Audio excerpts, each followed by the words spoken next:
Notre génération a grandi avec des images d'une Afrique désespérément en difficulté. Des images parfois confuses qui nous donnent souvent l'impression d'être impuissants face à cette situation. Mais est-ce vraiment le cas? Pour répondre à cette question, pourquoi ne pas partir d'un cas précis? Direction le Mali, en plein cœur de l'Afrique de l'Ouest.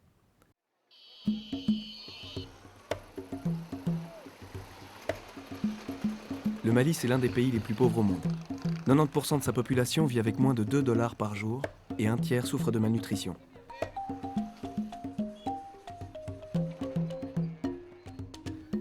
On nous explique qu'ici, il n'y a pratiquement pas d'industrie, il n'y a pas de travail, les caisses de l'État se remplissent difficilement et en plus de ça, il est surendetté. Mais heureusement, il y a le fleuve.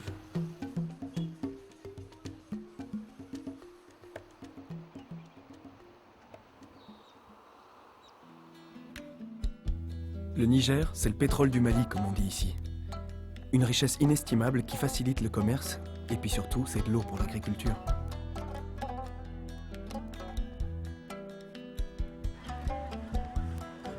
On nous dit qu'au Mali, 75% de la population vit de l'agriculture.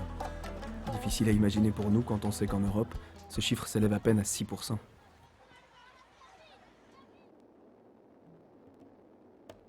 Pour avoir une idée de ce que ça signifie, nous suivons le fleuve et arrivons dans une zone qu'on appelle l'Office du Niger. C'est le plus ancien périmètre irrigué d'Afrique de l'Ouest et l'un des plus étendus. Les Français, pendant la colonisation, ont fait travailler des milliers de personnes pour la construction d'un immense barrage pour alimenter des canaux d'irrigation afin de produire du coton. Aujourd'hui, on n'y cultive plus le coton, mais le riz. Et la zone est gérée par une entreprise publique, c'est-à-dire par l'État. Concrètement, ce sont des milliers de familles qui vivent et travaillent sur ce périmètre. En rencontrant ces paysans, on a vite compris qu'ici, ça ne se passe pas vraiment comme chez nous.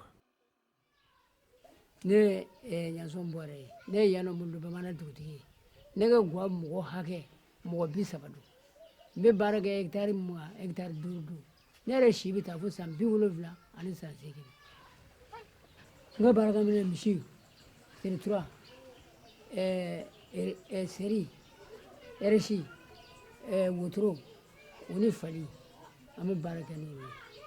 Comme au Barabulu da Chouya, ne Dougera, Mouya de Corbale, Neti Barakami, Mouya de Corbale. Au début, Chanyanabo, Anado, Ni Suchi, de Corbale, Chakuya Bebo. Ame Muzro Salina. Anita Tunisaba Nitla, no one goes to the Tomo. Tunisaba Nitla.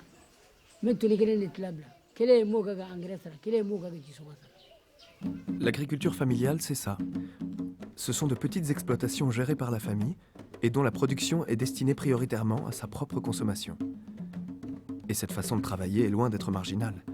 Ce type d'agriculture fait vivre à peu près 3 milliards de personnes sur Terre, soit 45% de la population mondiale. Mais les paysans que nous rencontrons ont l'air plutôt inquiets. Sanduru. I bɛna sɔrɔ a fala aw taara fɔ maa 10 ani 5 la o foro kelen ko e b'o k'o de sɛnɛ fɛn wɛrɛ ma dilan ka fara kan bon e dun b'a la ka bugu ka taa cogo cogo foro in a tɛ se aw kɔrɔ aw dun b'o kulo bɔ k'a fɔ ko a foro tɛ se anw kɔrɔ ka foro musaka ta ka se ka an yɛrɛ bolo a tɛ se k'o kɛ bilen e b'o kulo bɔ k'a fɔ ko i b'a ɲini pour que dɔ bɛ se ka fara i ka foro kan bon gouvernement ko a se tɛ a ye a se tɛ e yɛrɛ ye ko bana gɛlɛya de bɛ o de la dɛ. Oui, c'est un Nazara ou Taratou, ou Yaratu ou de Mélangal. Ou est Tamung, ou Taraga Baratura, Barajora. Donc, au fil des années, les familles se sont agrandies et de nouvelles familles sont arrivées. Mais les superficies exploitables, elles, n'ont pas augmenté. Et pourtant, si l'on regarde autour de nous, des terres, il y en a, et beaucoup. Et le fameux barrage qui alimente la zone pourrait permettre d'irriguer jusqu'à 6 fois plus de terres que celles actuellement exploitées. Le problème, c'est que l'aménagement de ces terres, ça coûte de l'argent, et que l'État malien, comme on l'a dit, n'a pas les moyens de supporter de telles dépenses.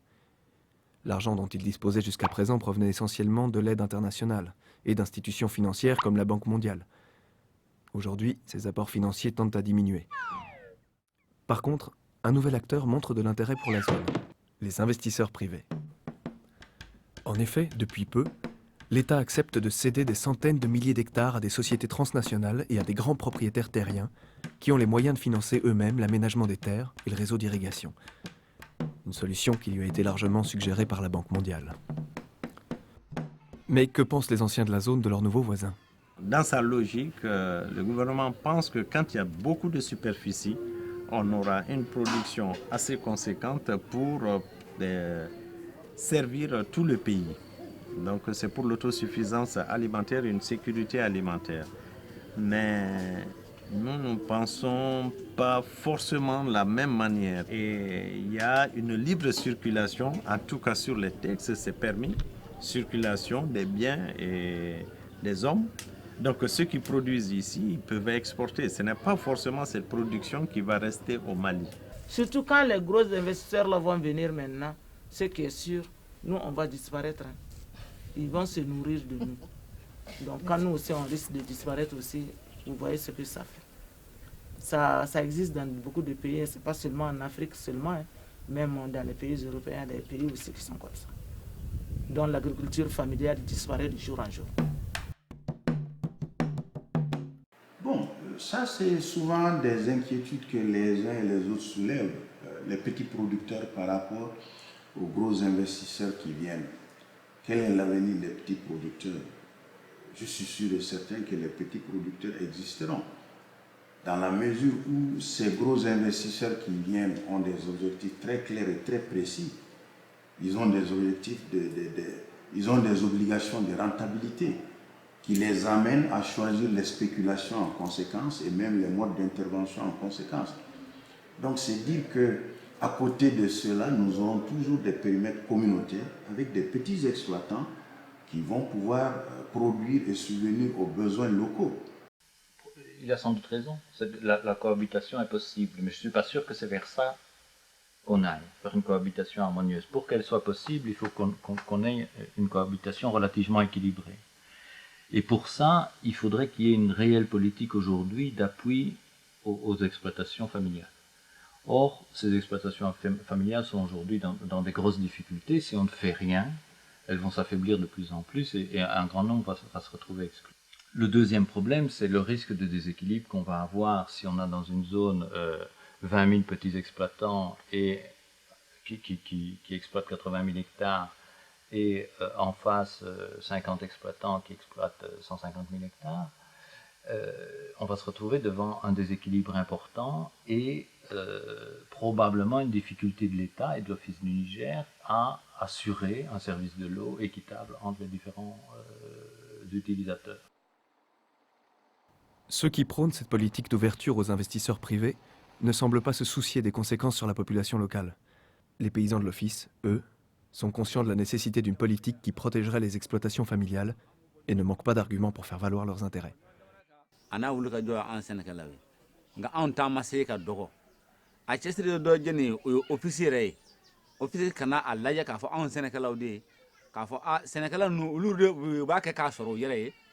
Donc an ta be kala jisonga mena fuye office ke manga o mairie gouvernement re bono wala ko jamana bono wala mais nous ma famiati fo an ngone an banga jisongo kani am tan zigite an banga kala sarata no kera an bistara gelya minye abi jamana soro.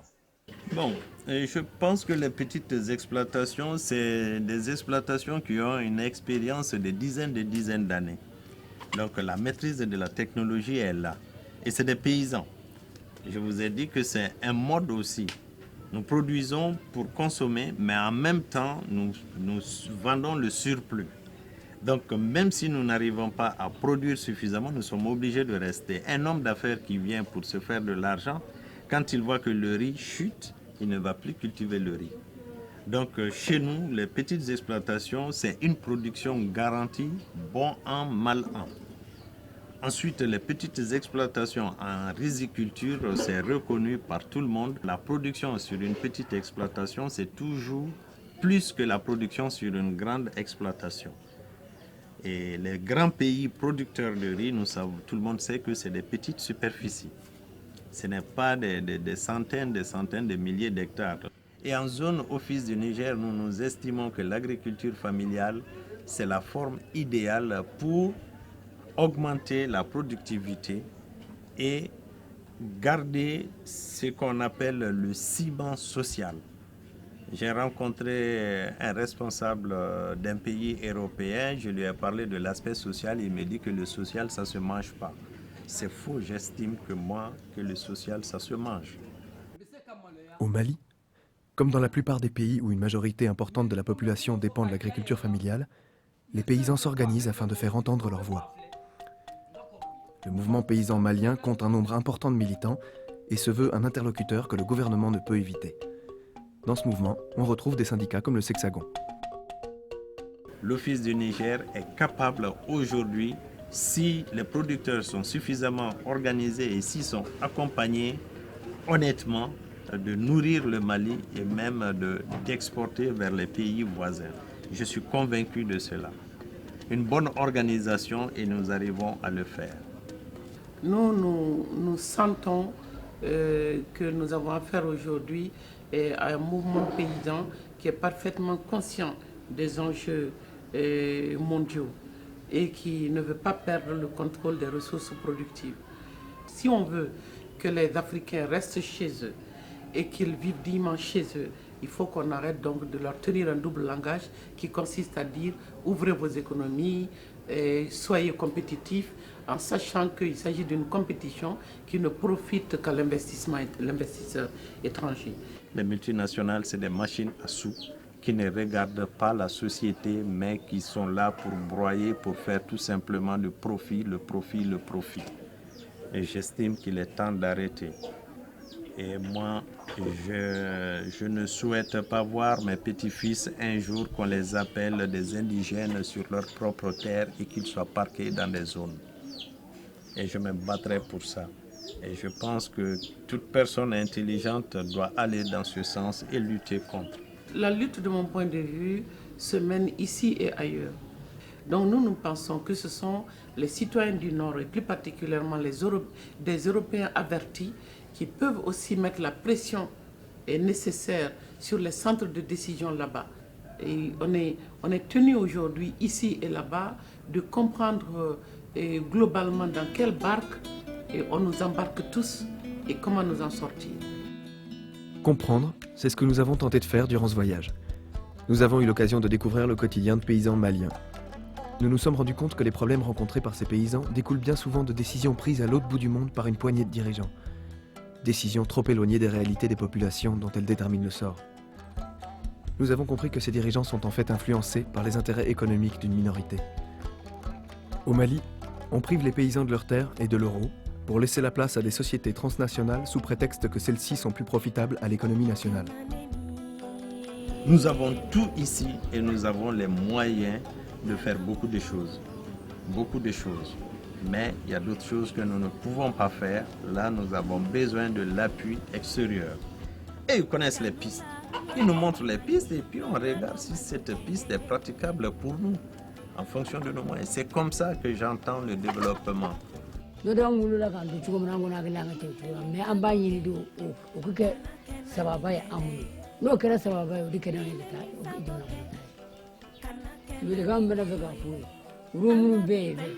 An b'a ɲini u fɛ u k'u kɔfilɛ anw na.